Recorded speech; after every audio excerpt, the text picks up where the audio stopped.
welcome to the Spawn Chunks, episode number 101 for Monday, August 10th, 2020. My name is Johnny, but the internet knows me as Pixel Riffs, and joining me as always is Joel Duggan. Hi, Joel.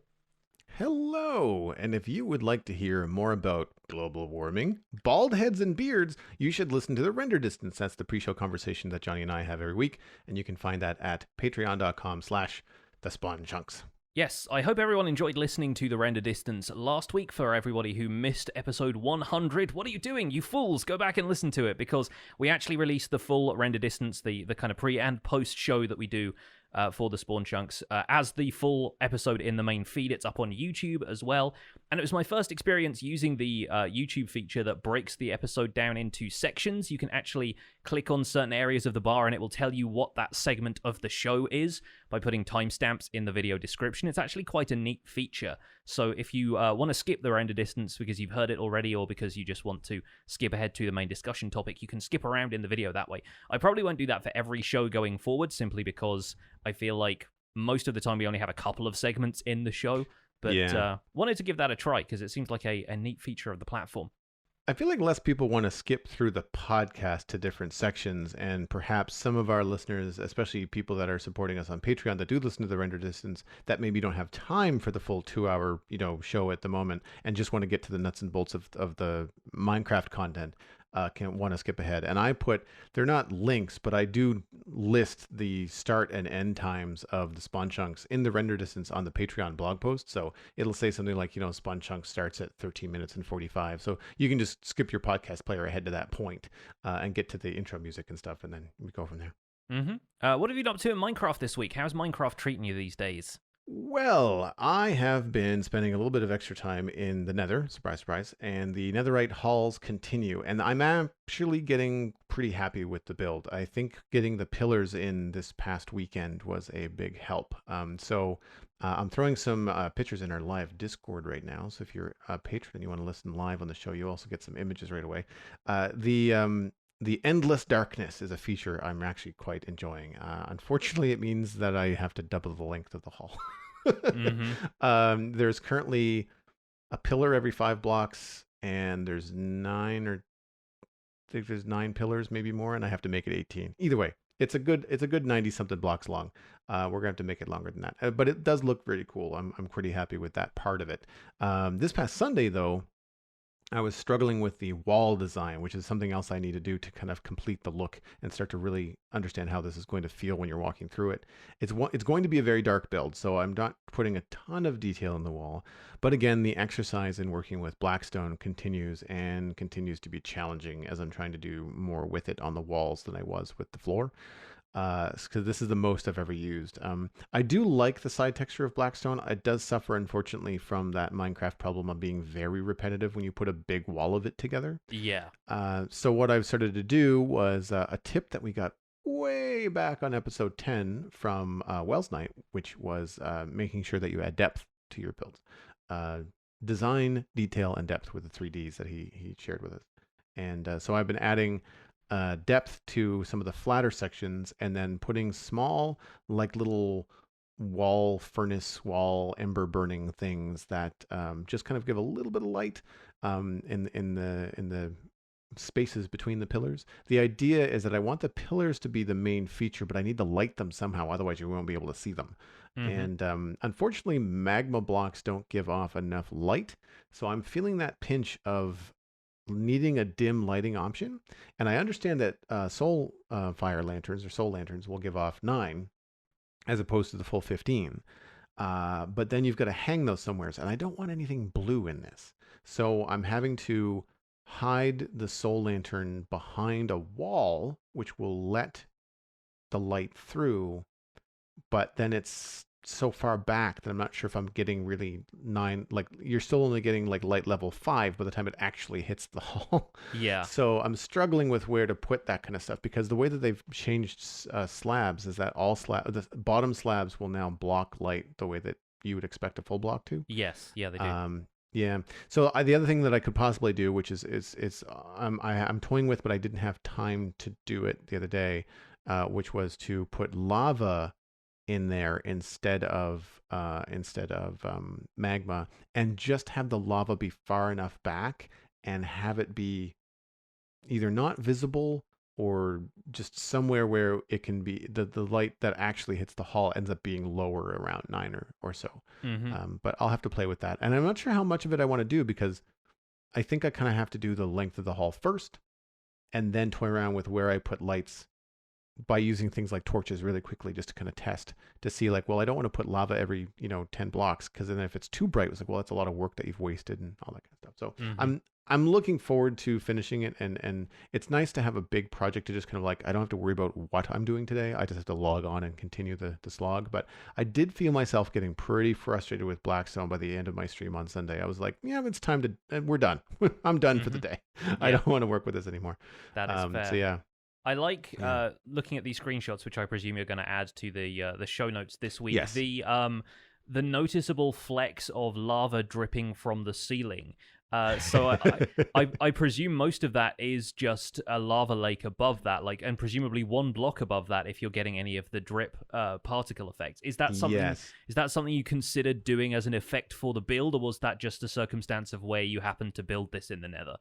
Oh no, that was a feature. Like as soon as I realized where the center of the world was, so we built this. The vestibule for this hallway, which is a slightly larger square room, is centered around the 1-1 coordinate, X, Z, Yeah. right underneath our nether portal. But of course, way down. The floor of this is at 13 and a half, I think. So the ceiling is at around 20, give or take. Yeah.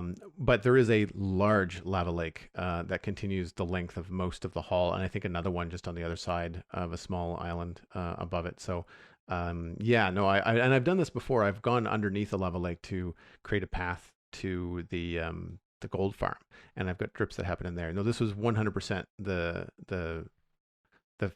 intent of the build, and you can't capture them in screenshots. It's very difficult. You'd have to really record a video for a couple of seconds to realize just how many Yeah, how many drops there are. it's like trying to take a photograph of rain, really, where you're only going to get Yeah. the full effect. Is why movie makers have to use Yeah. rain machines to get it to show up on camera half the time Yeah. as well. But There's a video, there's a VOD on my Twitch that people can go check out if they want to see the design process and all the iterations that I went through before I arrived at this, and also the lots of lava dripping. The sacrifice there is that last weekend when I was doing the ceiling, I died 3 times. yeah, that's the other problem with working around that much lava, and it's I feel you because I've been working on a few projects here and there in the Nether, and probably doing an equivalent amount of digging now to what you're doing, simply because the main project for me right now is the museum archive in the survival guide world, and I am basically trying to make a storage system that will contain everything. So I'm digging out a large area of the overworld, which is a little bit less perilous than the Nether, but basically digging out a large area underground that's housing a storage system with, I think, upwards of 800 item filters, I think is probably where I'm going with it, because of the amount of non-stackable items there are in the game that are probably just going to end up being shuffled towards the end. But I really want this to be a system that I can just throw anything in, and then the item filters will sort it all, and it'll all just go around a giant ice road for 5 minutes before it all, either finds a chest or ultimately ends up despawning, which hopefully none of it will by the end. It's quite the task, and is also the reason why with the heat and not really wanting to spend too much time on it, I've just been relaxing, putting the replay mod on to record it as a time lapse and doing that in short bursts. It's a lot of redstone though, and I'm finding that obviously I don't really have a very effective witch farm. I have a witch farm, but I don't really feel like AFKing at it for any great length of time. I've been trading all of my redstone from villagers for this build, and it takes a lot of trading in order to do that. It would take even longer just with a decent witch farm, but getting that amount of redstone is a struggle, and even having gone mining for it a few times, I'm feeling the pinch a little bit, because it's comparators, it's repeaters, it's redstone dust. Also having, I guess, to craft all of the hoppers. Luckily, having a decent iron farm works for that. But that is my current pet project for the museum, and the museum itself is going quite well. I have an idea of the floor plan. I have built the central hall floor and the centerpiece of this main hall, which is the Ender Dragon skeleton that I originally built on Decidedly Vanilla Season 3. It's got a fun mechanism in the lower jaw of the dragon, where if you fire an arrow up into a button, it splashes a lingering potion in there, and you get the dragon's breath effect, which I think I talked about that on a previous podcast, I think. But I really liked that from the original design I did in Decidedly Vanilla, and I really wanted to use that again. And I want to put in more interactive exhibits like that, where there are just like buttons you can push and some sort of fun effect happens. So that's what I've been doing lately, and the archive is probably going to take shape as the museum does, in a way. There are going to be areas of that I will remember I need to store particular items a certain way, or that I'll need to make sure that certain mobs are contained in certain areas, and have to keep some stuff in the Nether and some stuff in the overworld, and we'll see how that all comes together. So I'm behind on your videos, but I love the thumbnail of the dragon skeleton. That looks fantastic. Yeah, and it's not going to be entirely accurate to the dragon's block model. The one I did a while back used it actually had a rib cage of sorts, because there is a fatter section of the dragon's body which I just didn't think really worked for my vision of what this was going to be, and I kind of explain it away as, you know how by most accounts early would they be paleontologists if they study dinosaurs, or it's archaeologists that are studying human remains, right? And paleontologists are the paleontologists. Yep. Yeah, how they didn't quite know which bones went with which dinosaurs, and so a lot of the early dinosaur skeletons that they reconstructed were chimeras. You know, they were like bits from one dinosaur, the head of a dinosaur and the back half of another, and you know, they ended up with stuff that wasn't necessarily true to how they would have been. I like to imagine the people curating this museum, as though it wasn't me, have done a similar thing, and they've made the Ender Dragon's head too big, the body too small. They've imagined that it has bones where it doesn't, and the tail is different, and it's kind of all relying on hearsay, because they might not have actually seen the Ender Dragon themselves. And I kind of like the idea that it's not entirely accurate, that there are still some things that, because of their misinformation or something, they've gotten wrong. It's like little bits of lore creeping in here and there for that. I mean, and you could also, like, the lore could also be like, well, I mean, if they're in the overworld, then maybe it's not an Ender Dragon at all. Maybe it's the Ender Dragon's cousin. Maybe it's an Ender Drake, and they look different. You know, it could be an Ender Wyvern or something. Yeah, exactly. Where in your world is the museum, and how does it relate to the rest of the lore? Like, I know that you've got the ravine that's steam powering the town and all that kind of stuff. But how is the museum part of that, or is it farther away? By design, it had to be further away, simply because I wanted to include an end portal in there, because it was the only way I could showcase end portal blocks. And, you know, not being able to move them, having to spawn them in using creative, which I don't really want to do. The only other option was to build one over a stronghold. So I found the 3 strongholds that were closest to my spawn point. So this one is about 2,000 blocks away from the spawn area, which is where I've built my main town. And yeah, it's about 2,000 blocks east of the town. It is actually very close to my drowned farm, for which I found a fairly landlocked portion of a river, and built the drowned farm up in the sky above that.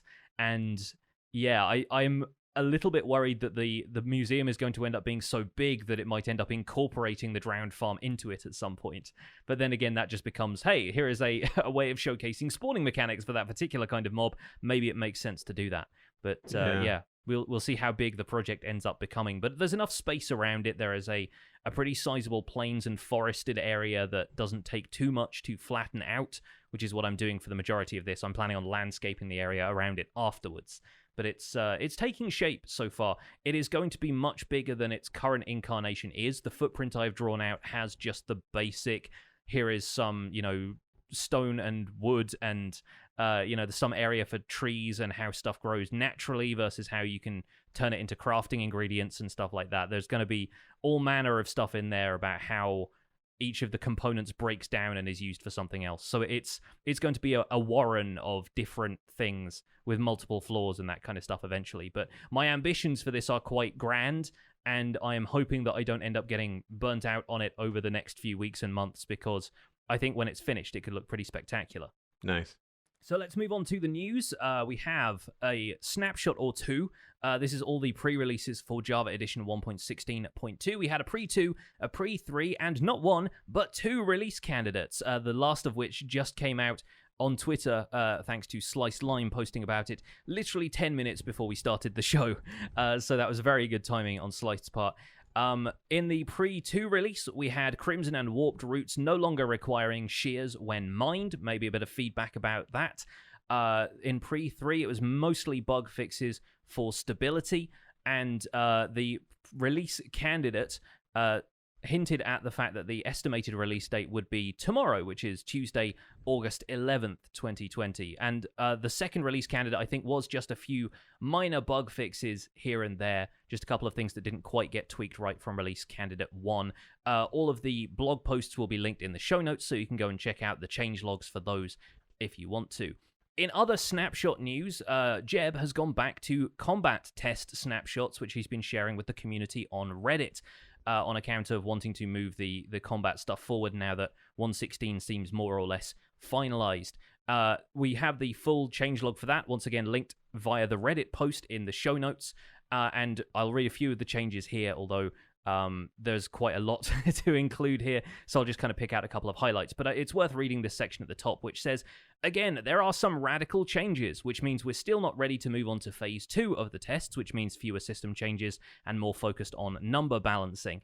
If you have a keen eye, you will notice that we are slowly progressing more and more towards something similar to 1.8 combat, but recent Twitter comments are saying that combat version 5 was great, so he was trying to find the sweet spot.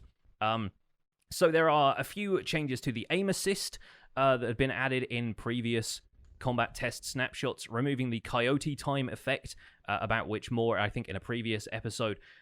Entities with bounding boxes smaller than 0.9 of a block were inflated for targeting purposes to be 0.9 of a block. So basically, the hitboxes for things like rabbits, bats, endermites, silverfish, if they weren't already just under the size of a block, think about the size of a block of soul sand or a honey block, they were basically larger, so they were easier to hit, making it slightly easier to bullseye those pesky bats.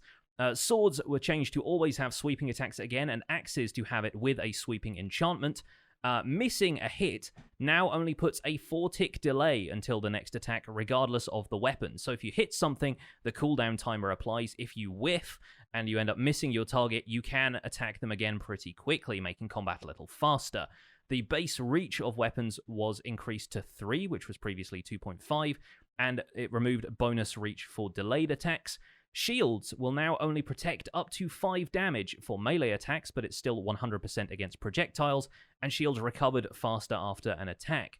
The axe enchantment, previously named chopping, was changed to cleaving, and it was removed, other enchantments were removed from the enchantment table for axes, so they could no longer get sharpness from the enchantment table. It felt apparently a bit better fitting to have a rare cleaving enchantment than a common sharpness enchantment. A couple of notable changes to bows and projectiles. Player momentum, was added to thrown projectiles, but only in the direction you were aiming. And bow and arrow accuracy now slowly decreases the longer you pull the bow. And you'll actually start to see a kind of shaking animation that starts to play as though the player is having difficulty pulling the arrow back that far before you fire. And the longer you hold that, the less accurate the arrow becomes. There are changes to food and hunger, which revert the eating time to 32 ticks, which it was before. Eating was now interrupted if something hits you. Natural healing is even faster for a 2-second period, which was 3 seconds. And natural healing drains food 50% slower. And by popular request, he reintroduced the rule that sprinting requires more than 6 points of food.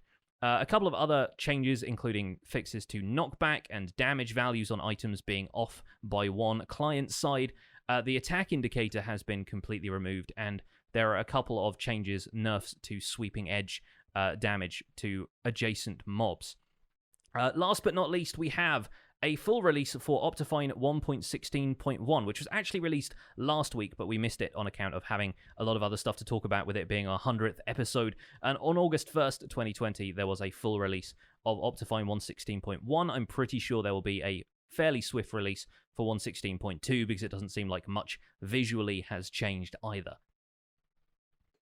And actually, to jump in on the Optifine thing, I've been trying it out with, my documented frame stutter issues on the podcast, and I actually still find that the pre-release 2 of Optifine 1.16.1 works better for me. Not saying that 1.16.1, the full release, is bad, just saying that if you happen to still have issues that you're trying to solve with Optifine, the full release may not be um, what works for you. You may have to sacrifice some features. I think in the pre-release that anti-aliasing doesn't work and shaders don't work. So it depends on what your needs are.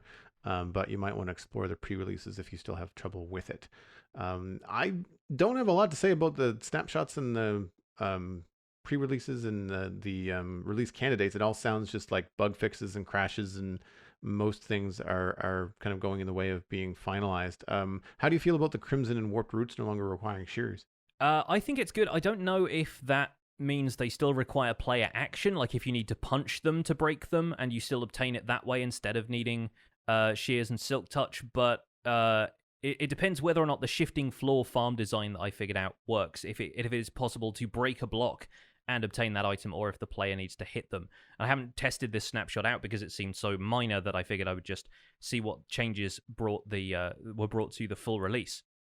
But yeah, I wonder why they switched it back, because it made sense when they did it. I assume it was just a player feedback thing, thinking that players had already prepared for things working a certain way, and then having a change to that in 1.16.2 for whatever reason felt like a step in the wrong direction, maybe. Yeah. I feel like it seems sort of trivial to establish these things early on and then make a sudden change to them apropos of nothing in particular. Like, I don't know what feedback led to them realizing that they wanted to change that, but either way, it doesn't seem to have a profound effect on gameplay. Given the way that 1.16.1 and 2 have come out, I kind of think that was probably intended, but they just didn't have time. Like, I feel like some features of 1.16 were not ready. Well, a case in point, the Piglin Brute, like that. If you had all the time in the world, that would have been released with the Nether update, right? Like, that wouldn't have come later. And it doesn't feel like an afterthought. It feels like a part of the update. As Azuma speculated when we had him on the show, it may be something to do with them working to strict deadlines for the Bedrock Edition release, and obviously pairing that with Java Edition as well. So whatever the case may be, it seems like the features are a little bit more refined. Mojang has said that 1.16.2 is likely to be the last update for the Nether update release before they move on to whatever comes next, and we're already seeing a lot of speculation about what exactly that's going to be. No comment from this show at this time, because I feel like we tend to withhold that stuff until there is actually news from Mojang themselves. No, but and one thing I want to remind people too is that we don't have an exact date. Now they canceled the in-person event, but true to course, the digital event where Mojang announces new Minecraft features and new plans is usually September. Yes, so Minecon Live. Minecon Live, when that happens, if we start to get, hopefully once 1.16 is out, 1.16.2 is out, then the next little bit of news from Mojang will be looking forward to, hey, we've got, mark your calendars, September something, or early October, or whatever they decide to do. Hopefully will give us a date where we can say, okay, well, now we know when they're probably going to tell us what's coming. Yes. In the next thing. So absolutely. And hear about all those biomes that they haven't updated yet. Yes, we will see. We'll see what the vote brings this year if they do one. Let's look at this combat test snapshot then, because neither of us, by our own admission, are really combat focused people. But we like to keep an eye on this stuff, not least because it will ultimately have an effect on PvE as well as PvP, and being survival players primarily, we want to see how we are going to have to defend ourselves against zombies and creepers and everything now that combat is changing. Obviously, this is going to have a more profound effect on the PvP community, and I believe it's with those players in mind that these changes are even being made. But I think one of the things that's going to affect me the most as an advocate for shields is that shields are now blocking a fixed amount of damage instead of the entire creeper explosion. And it did mention projectiles and melee combat. It didn't necessarily mention explosive damage, but I fully expect that explosive damage will be treated the same way as melee, and it being sort of brute force up close damage being different to being able to stop an arrow with your shield. So I expect we'll probably still be taking a little bit of damage, probably around the feet, if you can't block a full creeper explosion with your shield anymore. Yeah, and I mean, it makes sense. It keeps it Well, again, it kind of leans the game, making it a little bit harder, Yeah. in the same way that the Nether update has done that. And also, I mean, how much damage does a gas fireball do like that? Because you can block those with shields too, can't you? Yeah, I'm not entirely certain how many points of damage each thing takes. I feel like it has to be pretty point blank for a creeper to do a lot of damage anyway. Mm-hmm. And ghasts, I think, yeah, I tend to I tend to take out ghasts before I get hit by them most of the time. I tend to I take a preventative action on ghasts and I usually shoot them down whenever I see them. But I feel like yeah, you'll probably take a little bit of damage here and there from the occasional ghast fireball if you can't rebound it in time. This is Speaking going to affect how I deal with ghasts, actually, with the changes to the bows. Yes. I was going to say, speaking of that, the changes to bows, projectiles being made more accurate in a previous combat snapshot has led to now adding in a factor where their accuracy decreases as a function of draw time. That's pretty smart, I think, because Yep.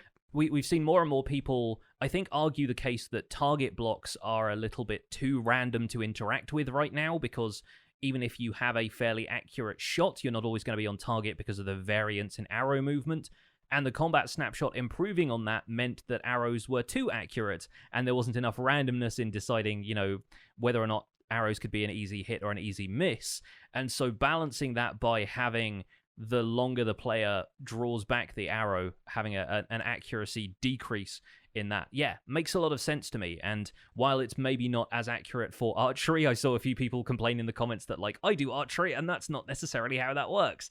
It's also encourages players to act more quickly, and I think affecting the speed of combat is something that they are looking for here, because a lot of feedback has shown that players think 1.9 plus combat is fairly slow. So anything that speeds up the flow of combat is something that they want to look at, and this seems like a very good change to me.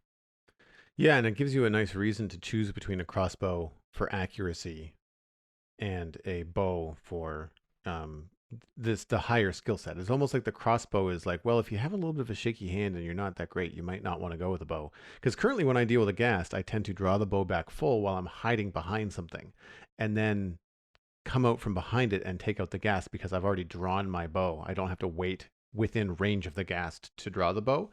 But this will change that. Now, granted, a ghast is the size of a bus, so accuracy may not be Mm-hmm. you don't have to hit them in the eyeball, like you can kind of hit them anywhere. But I think it'll be an interesting shift. The thing that talking about taking PvE features and bringing them over to PvE, that I think I'm going to be very annoyed by is 6 hunger bars to sprint. Yeah, That's going to drive me nuts. I tend to eat as soon as I start losing hunger right now anyway, but that's the luxury of having a plentiful supply of food. And I think So yeah, I tend to only remember to eat when I go to sprint, and I can't. I'm like, oh, yeah. I'm at like 3 hunger bars. I should probably eat up here. It's also a fun way to troll my chat room. But Yes. like but still, like, I mean, I will get so wrapped up in building and what I'm doing. I just, until I go to sprint from one end of the nether hall to the other, I'm just like, why am I not sprinting? Oh, right, I have to eat something. But yeah, I feel like if that's gonna happen, like every time I'm down 3 hunches of hunger bars, that's gonna be annoying. Yeah, we'll see how it balances out. I think there's still room for improvement and room for player feedback to wade in here, but we'll see if a happy medium can be reached between the two. I also wanted to draw attention to, I think Cubfan tweeted about this and linked directly to a Reddit comment that he made underneath this post, where he pointed out that player momentum applying to projectile movement doesn't count on a vertical axis, it's only horizontal. So, for example, players aren't able to save themselves from getting knocked up in the air by the Ender Dragon by then throwing an Ender Pearl at the ground, because they have too much sideways momentum, and the momentum that they are rising with or falling with is not taken into account, and you can't throw an Ender Pearl down faster than you are falling. The counterpoint to that being, as some other people in the thread pointed out, adding downward momentum or any kind of vertical momentum to Ender Pearl throws might prevent players from saving themselves from falling off the End Island using Ender Pearls, because then you have downward momentum being applied to a projectile you are attempting to throw upwards. So it seems like a double-edged sword at this point. But it'll be interesting to see if they apply the kind of the third axis, or the kind of, fifth and sixth axes to that movement affecting projectiles, because I feel like that's also partly the problem with aerial combat right now. If anybody wants to try and shoot an arrow or throw a splash potion while they're flying with elytra, calculating the trajectory of that becomes very difficult.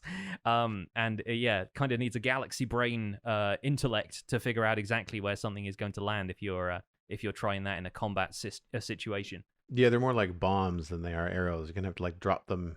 You have to kind of like shoot straight ahead, but then calculate where it's gonna land. Yeah, Uh, exactly. And often if you're too close to the ground, you end up risking splashing yourself with the same potion more often than not. Right. One of the things that I think is a potential solution for the ender pearl issue is that while arrows and things are items that exist in real life, and granted, Minecraft does not emulate real life, but I know that they want to try to make these things feel sort of accurate.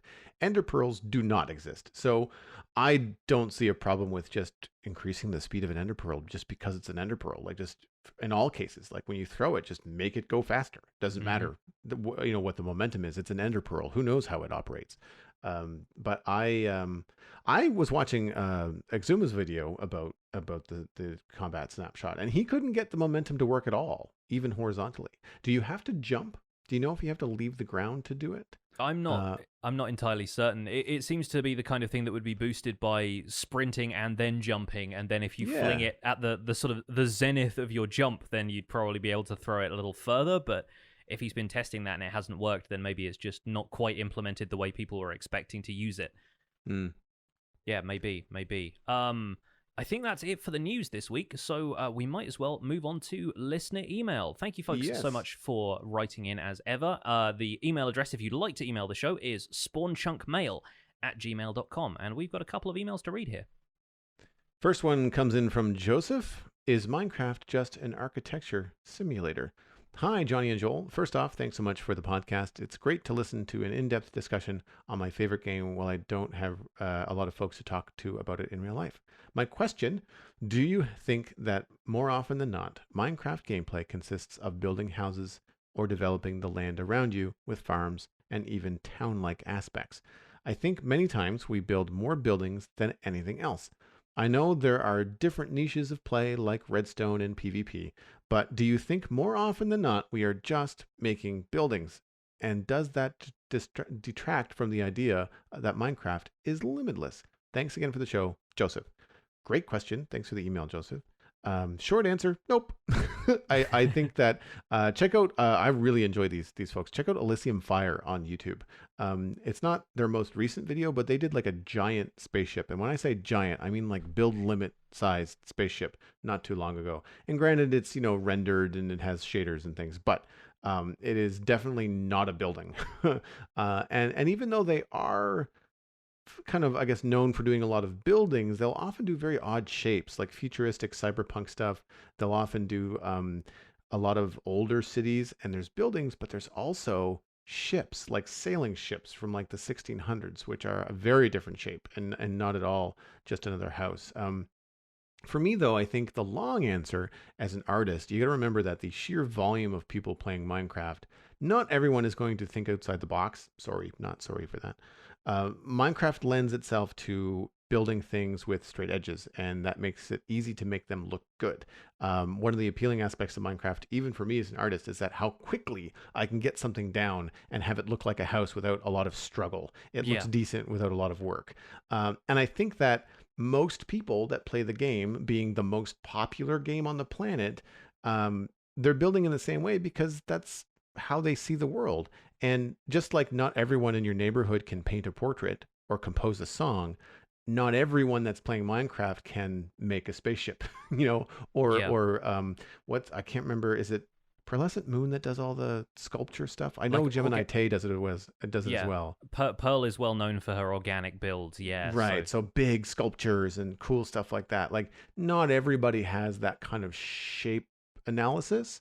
I think Minecraft helps with that. It also, I think, depends on how long they've been playing with the game. And when I first started playing Minecraft, that's all I did. I built houses and squares and things. And then I decided to try Snake Mountain. And then I was like, oh, okay, now I understand, what's possible with the game. So I think that's just, it's a combination of like, what's your artistic vision like? What's your time in the game? What's your exposure like to different players? I think is another thing too.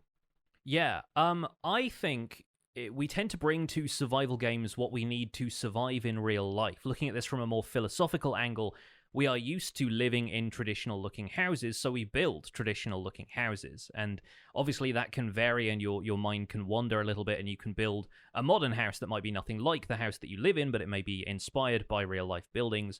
Or of course you can go off the deep end into fantasy stuff and start building whatever you want to, but seeing an area that is filled with houses kind of becomes shorthand for civilization to us. If you want to make an area look inhabited, even if there aren't any other players or villagers around or any kind of like civilization to speak of in terms of a population, you still build a town because you want the area to look like people build there.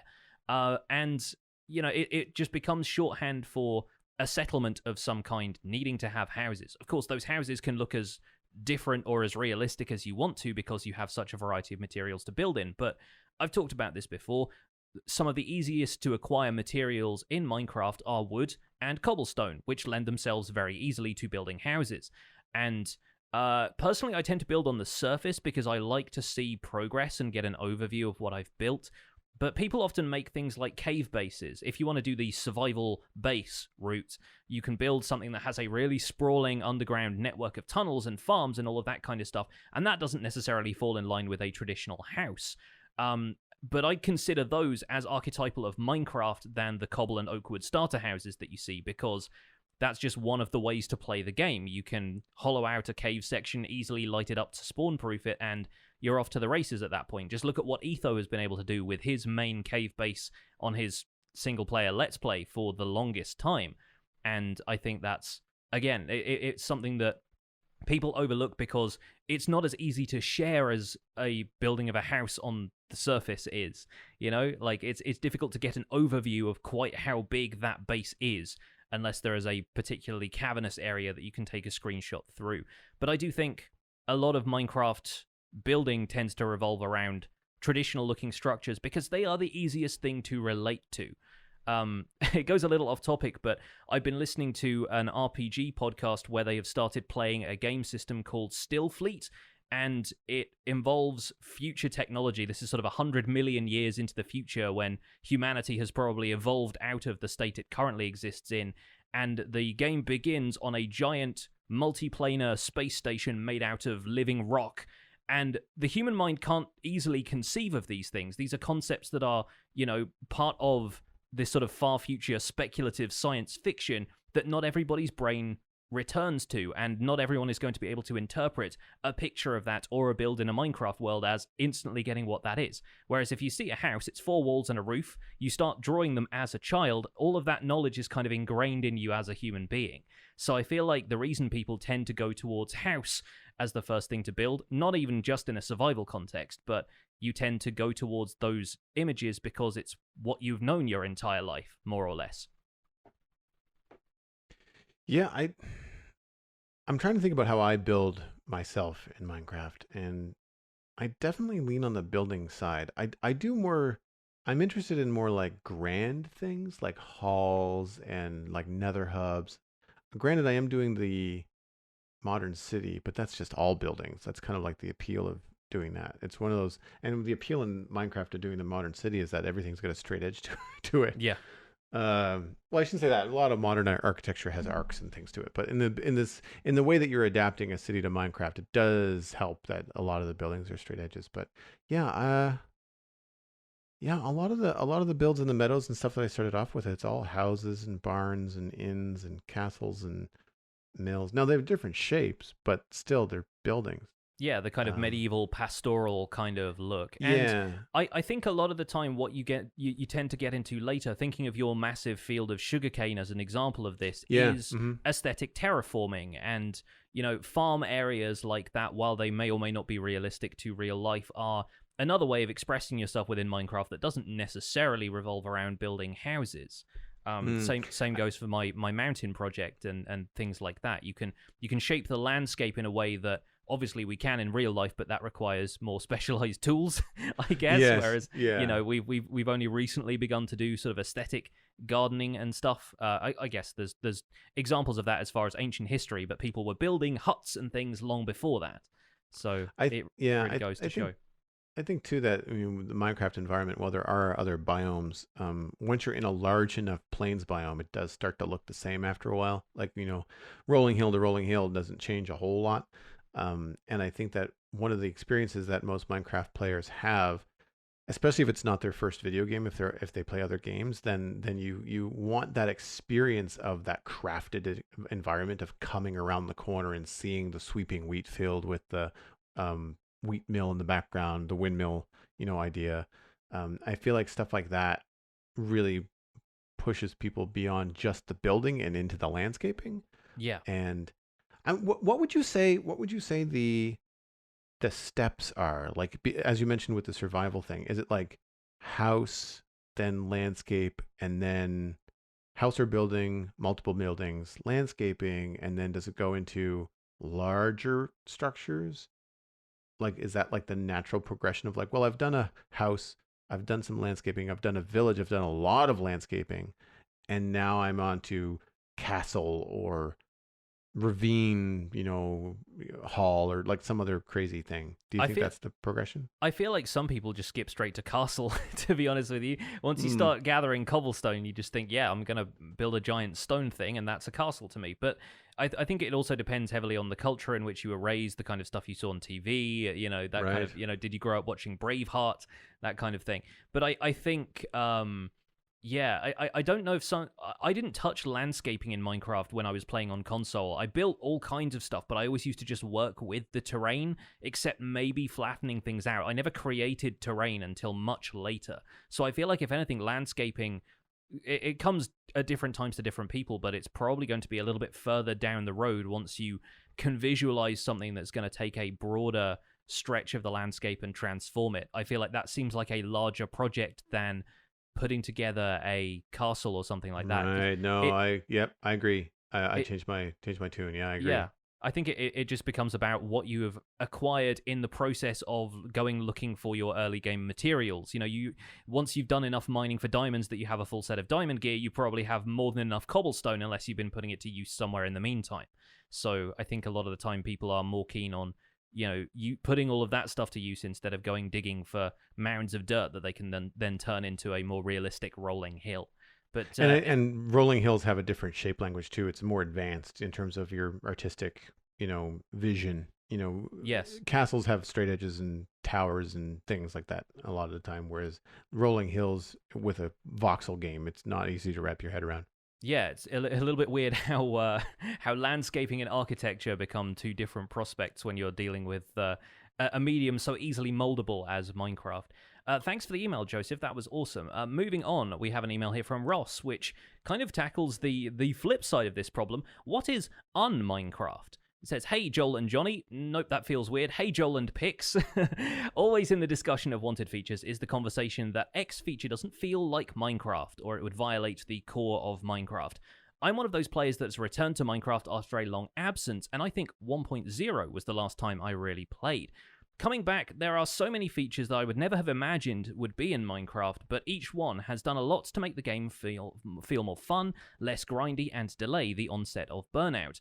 It's with that I'm shocked when people write off a feature as, quote, not Minecraft. I can't think of any of the commonly suggested features that would ruin the game, even the controversial auto-crafting. I believe there would be a way to implement it in a way that, again, further improves the grind but is rewarding to get. Though not a question about why auto-crafting should or shouldn't be in the game, could you talk about the bigger question, what is Minecraft, and how could a feature ruin the game or not be Minecraft? And thank you both. P.S. Do you have any podcast recommendations? So we might be able to get into those a little bit later. But first of all, let's tackle the big question here. What is Minecraft, Joel? And how could a feature not be Minecraft if it was included in the vanilla game? I don't know if we have enough time to answer what is Minecraft in one single episode, but I feel like that's the overall goal of this podcast. It feels like, yeah. See aforementioned 100 episodes as to what is Minecraft. Yes. I think as far as out of Minecraft, you hear this a lot. The what could not be Minecraft or ruin the game. The things that I can speak to that pull me out of Minecraft are usually visual things that mods add, like a four-wheeler, a tractor, forced microblock things like blenders and microwaves that just don't seem to make sense in the culture that I understand as in game in Minecraft. I do think that some blocky furniture, however, can make sense. Tables and Chairs is a data pack by Chuck Chuck that I use on the Citadel. Now, I use an alternate resource pack for it because I felt that the models provided with the data pack were too, like I said, out of Minecraft. But I went to like how basic, like how simple can I make a chair look like it was made of oak planks in Minecraft? And so we've used those in several places around the Citadel, and I find it adds quite a bit to the game and doesn't take me out of what I feel is Minecraft. Um, any feature to me that comes across as a quote unquote make go button or a big easy button, Mm-hmm. we get email suggestions all of the time for things that listeners feel they would like to see, or what would we think? Would this be great in Minecraft? And I often weed them out based on if the idea is something that we can envision developers actually putting in the game and improving gameplay, or if it's just someone wanting to change a part of the game they either A, don't like, or B, don't have the time or don't want to invest the time to do. And if it's one of those latter situations, I don't include the email because it doesn't, there's no discussion there, because ultimately you and I know the game well enough to be like, nah, that really doesn't work in Minecraft. So would be a fun mod if you want to play that way, but it doesn't really lead to a good conversation. I think a really good example about this, which you've brought up on the show before, is the Netherite boat versus the Strider. Right? Yes. Netherite boat was the quick off the cuff. A lot of people said that that's what they wanted, but then what Mojang implemented was the Strider.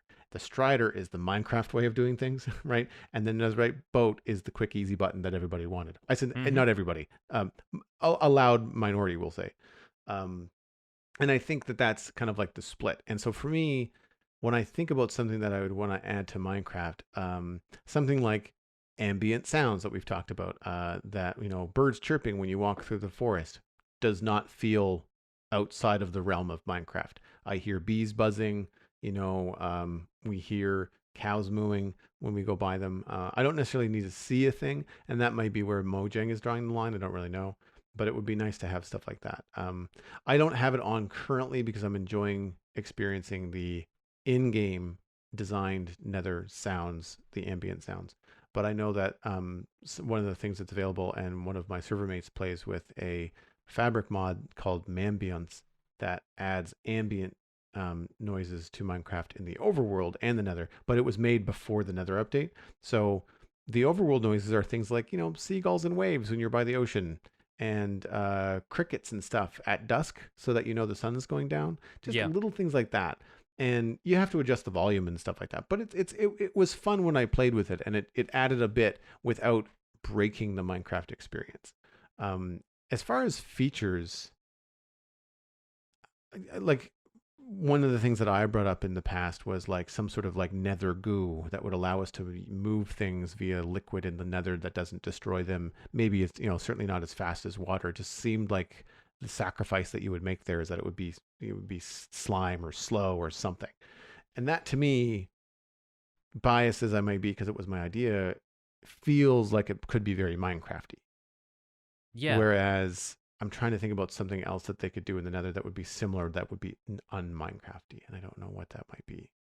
Yeah, it's very difficult to think of what could not be added to Minecraft if you broaden the scope of the game a little bit, because so much has been done by the modding community already. You want auto crafting, it's already been done by a modding team, I expect, like many times over at this point. You look at the kind of stuff you're able to do with mods like Applied Energistics, where you have a computer that you type stuff into and a bunch of stuff gets made in the background so that you can make more solar panels or whatever. There are so many different ways that has been added into the game by a bunch of other folks, but I think there are a few core development philosophies that we know the developers have shared with the community in the past, which range from things like poisonous potatoes will never have a use, which is always a fun one, but in more serious terms, Minecraft has a very low-tech world. A lot of the stuff that might be accomplished by machinery is instead accomplished by more magical things, like, giving the player a haste beacon and an enchanted pickaxe so that they can mine blocks faster. And the other thing being like player tools only being able to break one block at a time instead of having a hammer that breaks a 3x3 space like you would find in Tinker's Construct mods and stuff like that. I think there are a few predefined rules about Minecraft, and beyond that, it really just becomes a much more subjective, does this feel Minecrafty like, and that is ultimately up to the developers themselves. I think Minecraft can truly be whatever you want it to be, and the modding community has proven that many times over. I feel like there are many things there that, while you can argue that they don't feel like Minecraft, you're just saying they don't feel like vanilla Minecraft. You know, they don't feel like the kind of features that you would add to the base game in order to create a balanced experience. And ultimately, Minecraft is a game that has an effort versus reward balance, which we've talked about a lot in previous episodes when it comes to nerfs to, bugs and bug fixes and things like that, which have led to players using much more effective farms than they really should be able to. Things like zero-tick crop farms, as an example, being something that allowed the player to harvest a huge amount of resources with a very small amount of materials. And I think that's the problem with auto-crafting, ultimately, going back to that part of the question. It's more about whether the player ultimately feels as rewarded for doing something than just putting it on in the background and going to do something else. In the case of building large-scale farms, and things like, mob spawners and that kind of thing, then there is a fair amount of building effort that goes into that versus an amount of reward.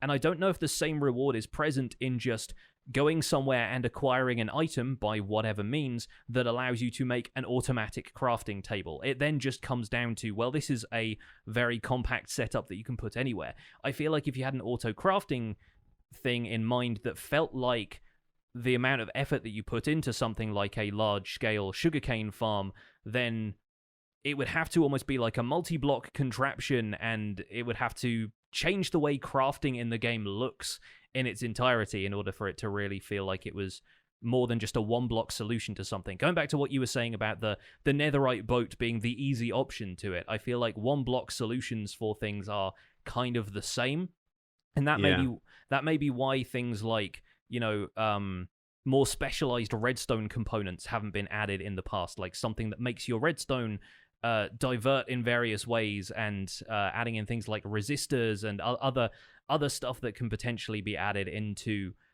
redstone to make it more akin to real-world circuitry, is because people are able to do that by puzzling through the aspects of redstone that allow for behaviors like that to happen anyway, just with the few basic components that you have. It's an interesting dichotomy.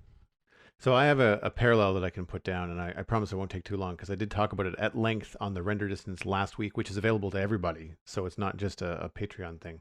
But because of the time that I've put into Satisfactory, that's very similar to what happens in that game. Yeah. Things are crafted automatically. That's the point of Satisfactory. The thing is that the crafting buildings in that game, they don't do everything, right? They start off doing only a couple of things. And then as they expand, there's a limit to how many things that they can do. Constructors can only take one item and turn it into something else. And if you want to take two items and turn them into something else, as you often have to do in Minecraft, you need an assembler, which is a different building, right? So think about it in terms of crafting tables. You'd have to have crafting table 1, crafting table 2, crafting table 3. Each one of those can only do one thing. So if you were to do auto crafting in Minecraft, I think a way to make it feel like a Minecraft thing would be to have the crafting table, as you mentioned, only do one thing. So if that crafting table, the only thing that it does is turns logs into wood, well, then you have to take that output and do something else with it. And so you'd end up with this daisy chain of items going from one crafting table to the next crafting table to the next. That's the appeal of Satisfactory. It's I don't want to sit around and craft stuff by hand in Satisfactory because it takes forever. In Minecraft, it doesn't, not really. And building in Satisfactory, that spaghetti, nonsense, and turning that spaghetti nonsense of belts and contraptions into an efficient self-crafting factory is the game. Whereas in Minecraft, technically it's not built for that. Like you storage systems on their own are hard on the game. Mm-hmm. And I think that's why those one block solutions don't feel very Minecraft, because they're not fun. There's no You have to grind a bunch of materials, but then you just get the one thing. It just kind of goes pop, and then it's okay. Well, now I have the thing. Whereas this is why I like, and you might like this as well with sorting systems. It's why I like to see the items. I don't want to hide my sorting system behind a wall. I want to see it spitting stuff out and spinning them around and all that kind of fun stuff.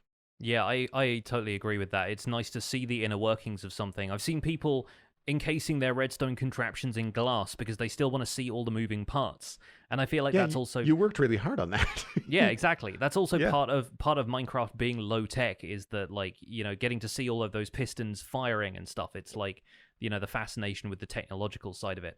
I'll briefly circle back to something you said about things taking you out of the game in terms of like vehicles and stuff like that. Earlier in the week, the Minecraft Twitter account tweeted a Minecraft Marketplace map, which is construction vehicles by Lifeboat. It may be a map, it may be an add-on, I'm not entirely certain. But what it does is add in things like bulldozers and wrecking balls and stuff to Minecraft on Bedrock Edition so that you can then build a house, and if you don't like it, you can demolish it in very dramatic fashion, and it gives you different ways to destroy various things that you've built, or maybe even construct. If it's, construction vehicles, there may be other things that you can do in a more automated fashion using this. But the thing I took away from looking at the video was that the model of the wrecking ball kind of crane arm that was swinging around was very detailed and looked pretty cool, and even had a kind of voxel aesthetic to it that didn't look entirely out of place in Minecraft. But because the hitbox had to be based on an existing Minecraft template of sorts, it was clipping through the top of the building. You were demolishing bits in the interior of the building, and the crane arm was sort of, it was clipping through the roof of the thing that hadn't yet been destroyed.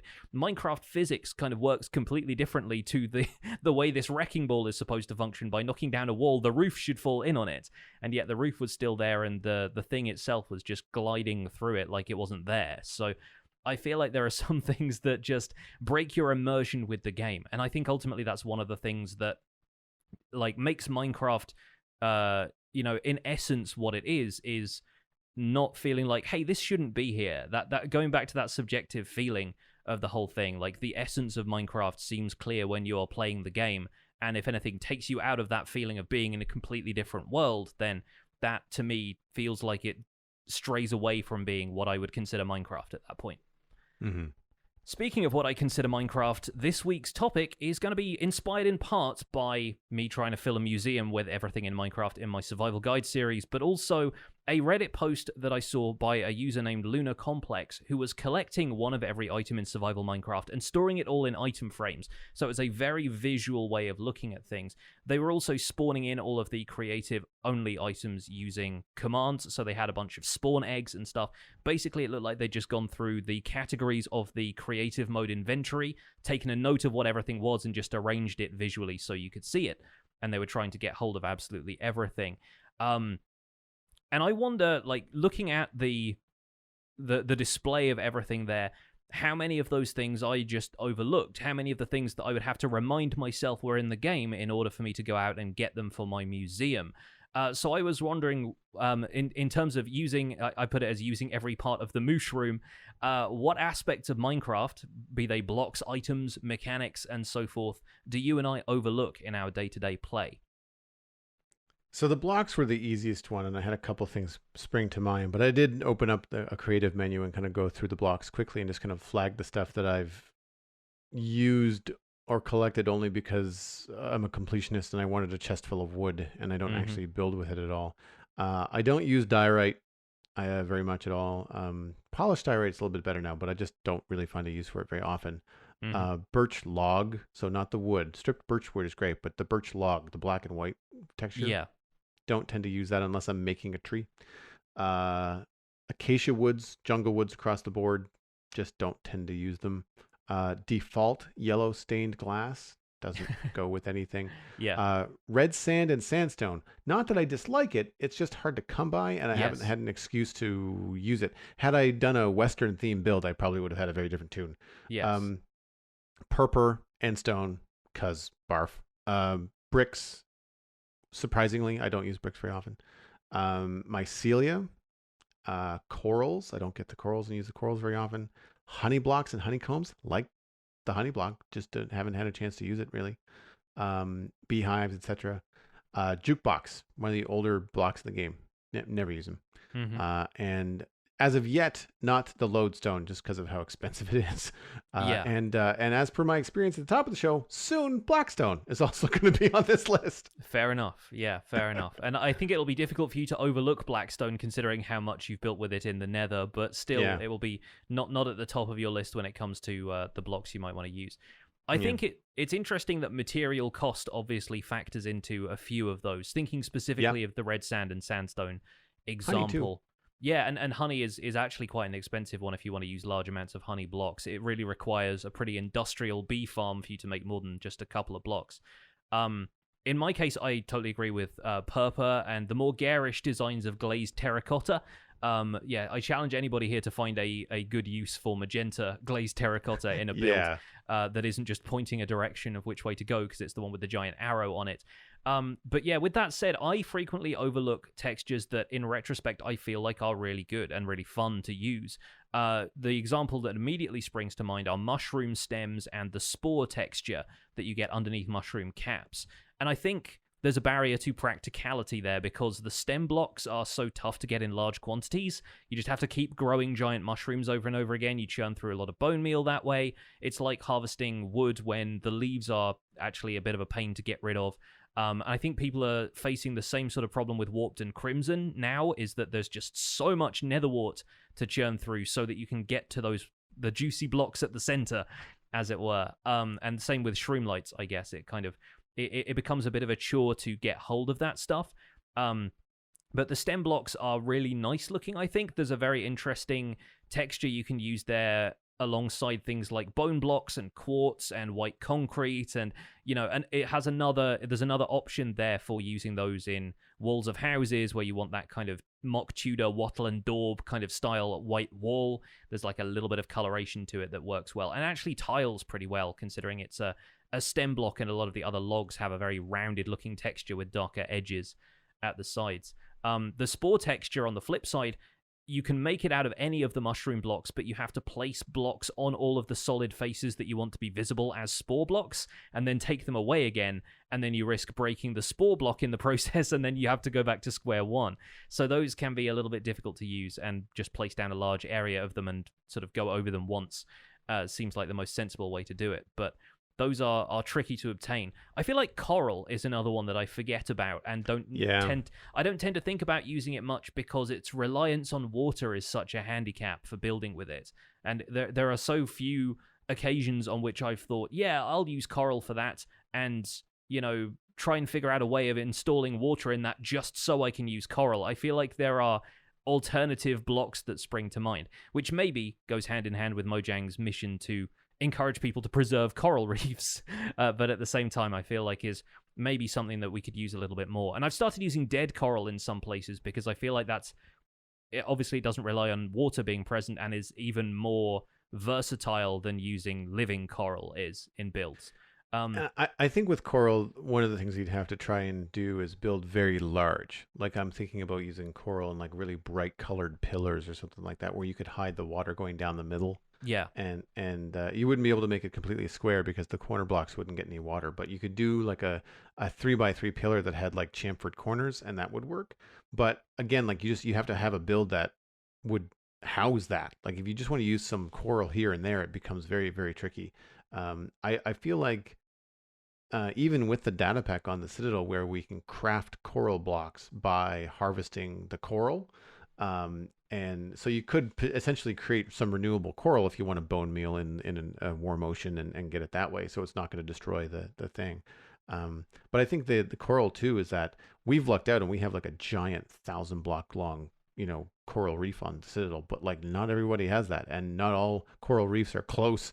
Yes, you could have some very bad luck, and so sometimes not using coral is just like, wow, I can't be bothered. It's just an availability thing. Yeah. Yeah. I think on the more common side of the spectrum, what I want to use more of is unglazed terracotta.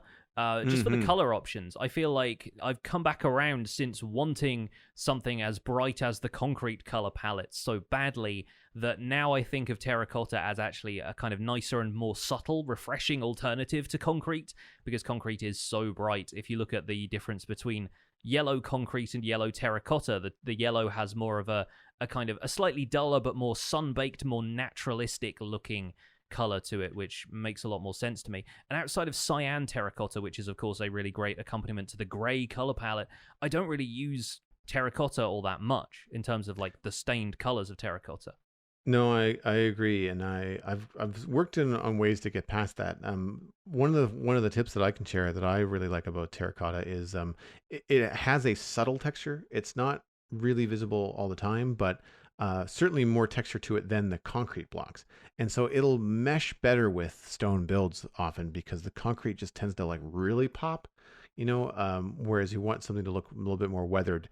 The terracotta is the way to go. But I found that because the terracotta doesn't stay true to the color in the name all the time. Like all the black terracotta, it's all brown. It's not really Yes. black. Yeah. And it's very warm because of they basically what they've done is they've taken the undertone of the terracotta, the kind of like warm The base terracotta that you dig yeah, up out of the burnt mesa. sienna, yeah. And they've added the color on top of that. And so everything kind of has this underlying reddish brown to it. Yeah. So it does muddy some colors, unfortunately. But one of the things that you can do to kind of change that is I call it glazing with a different color stained glass. So, for example, I made a haul, I think it was for Cosmic Dancer's portal on the Citadel, and I've used either terracotta or pink terracotta. I can't remember which. I feel like the pink terracotta was too bright or the terracotta was not pink enough. But by putting pink stained glass over top of it, you're able to get a different color, and then the pink behind the glass is not neon concrete pink, right? It's Yeah. a nice soft earthy pink, that kind of like a rose petal pink that you might find. I did that because of course her biome is like nothing but flowers. Hmm. But so stuff like that can be very fun, and glazing stuff with glass works much better on the terracotta for some reason than it does on the concrete. The concrete is so saturated that it just kind of like pushes through the glass, and the glass doesn't really affect it very much. Hmm. But you can do some really fun stuff with terracotta. I just again like I wish they would, like when I'm going to look for blue terracotta, there is no blue terracotta. It's all purple, right? Light blue and dark blue terracotta are all purple blocks, Yeah. and so it's a little bit confusing that way. I used it in my swamp as well. Green terracotta is really great in landscaping and doing swamp stuff. Like if you want to hide if you don't have like Optifine that gives you like the grass side textures, I find using green and lime terracotta behind bushes will kind of help it feel like a denser bush because Yeah. you don't see the dirt texture behind it. Yeah, and it works especially well in places where you can't place green concrete powder because it will turn into green concrete. Yes. So that's also a Mhm. good tip for it. As far as items and stuff go, I was surprised looking through the list on the Minecraft wiki of items in the game about how many I actually did use and how many of them were not a surprise to me to find. I feel like going through the blocks, I at least had a few things jump out at me as if to say, oh yeah, that was something I hadn't thought of was in the game and just reminded me. But then I think recently I've overlooked Dragon's Breath and I have started using that in the museum again now to make lingering potions for this dragon display, and I needed to gather a lot more of that. But that is, I think, something that you can entirely play the game without. Without being told that you can bottle the Dragon's Breath using an advancement, you wouldn't even know lingering potions existed, and there's no real use for them in the game. Where there is for splash potions, if you want to, for a start, give yourself some potion effects easily, but also convert zombie villagers and so forth. And so there are some other things in that list that get overlooked, I think mainly because they only have one use and it's not a common enough use to be necessary. Like rabbit hide is an example for this. You can trade it with leather workers, I believe, and you can put it in a 2x2 crafting interface and you craft a single piece of leather. But if there are rabbits in your world, cows probably aren't far behind unless you're on some kind of like desert survival map. So I think, you're going to find leather pretty easily anyway, and rabbit hide is almost a redundant item at that stage. Likewise, I think rabbit's feet, obviously, while you can brew them into potions of leaping, you also have the jump boost effect available on a beacon. And I feel like the rabbits, I encounter them infrequently enough because they don't spawn in plains biomes anymore that I just forget those items are even there. The other thing that springs to mind off the back of that is on the potion side, bottles of enchanting, which I really think need a buff because I feel like they would be used a lot more and valued a lot more if they ever gave you anything in terms of experience. But you need about a stack of them to make a dent in any kind of tool durability if you're using mending or any kind of experience on your XP bar. Once you're, I think maybe you could get a stack of them would take you from level 1 to about level 10 if you were freshly respawned and didn't know how to get back to your items and you wanted some experience for some reason. But that's really all I can think of as far as bottles of enchanting. And because they're hidden down at the bottom of the cleric trades now, and I think that was, if not the only way to get them before, they were pretty rare in loot chests as well. I just don't think of them on the average day, so it's kind of fun to bring bottles of enchanting back into the rotation. I really think they need a buff in order for them to be more valued by players. One of the items that I realized that I've never messed with in the game, I found when I was going through my armor and weapons chests after I died on stream and I was regearing tridents. I have one. I think I've used it once or twice, but like it's not like I've never used it, but I really have not carried it with me and had it be part of my game experience at all. Mm-hmm.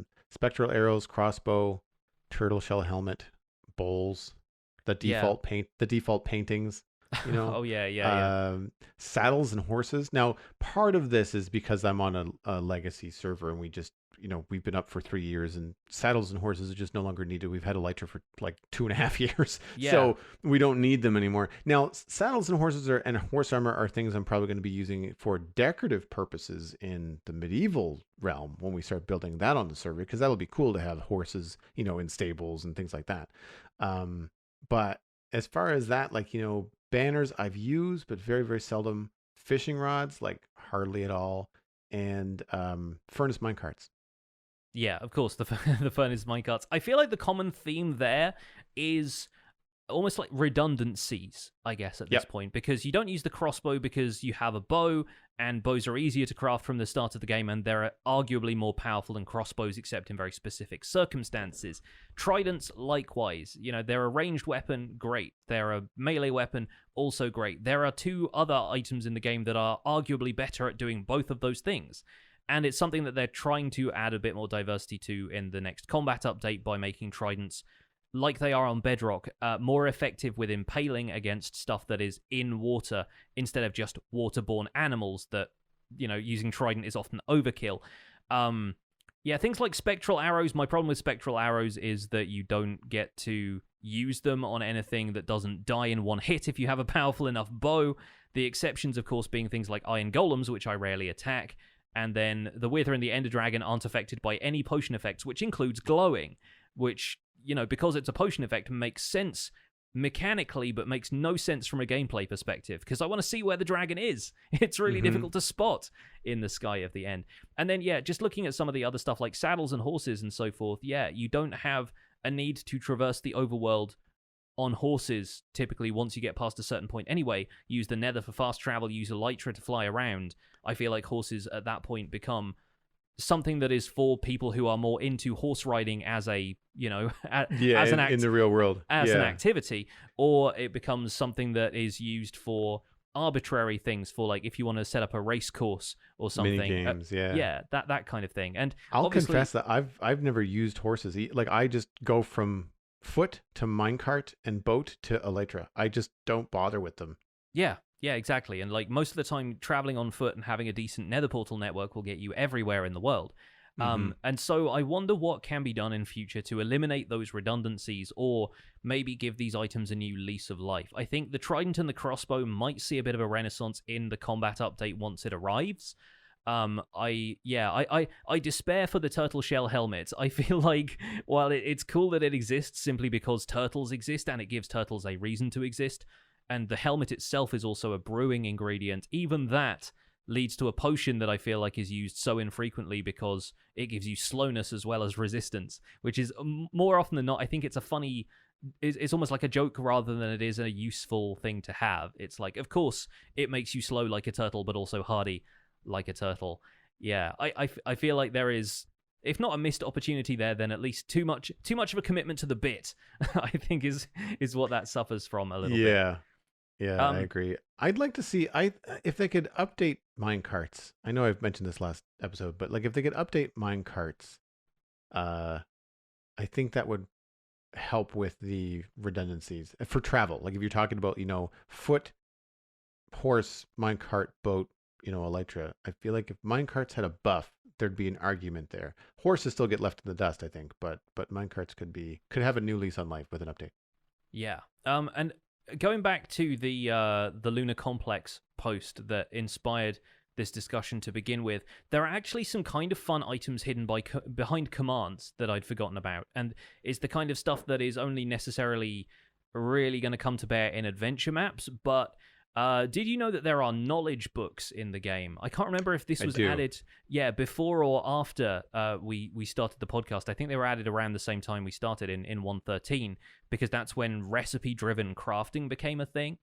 So you're obviously familiar with this, but for the folks at home who may not know, knowledge books are something that you can assign certain recipes to. So if you can imagine an adventure map in which crafting recipes are locked, there is a game rule that you can activate limited crafting, so you can only obtain recipes if you have the ingredients to make something, or if you get one of these knowledge books that unlocks the ability for you to have that crafting recipe. So, for example, you might get some iron ingots and a torch, but until you find a knowledge book that is relevant to the lantern, you cannot craft a lantern.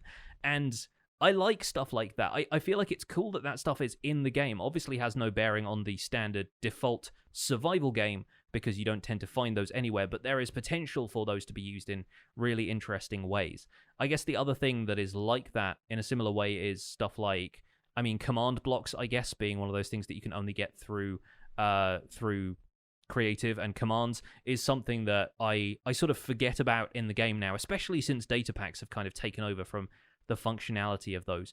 And also things like the debug stick, which, in some ways doesn't necessarily need to be available to players to begin with, but I think players have found that interesting enough to play around with for the purposes of, switching around block states so that they can make texture packs more easily and that kind of stuff. Yeah, and I think that kind of thing is cool. Like for example, one of the blocks that we have the ability to craft in the Citadel is the petrified slab. Yeah. So this is a wood slab, but it's petrified in that it's got a blast resistance similar to and a hardness similar to cobblestone.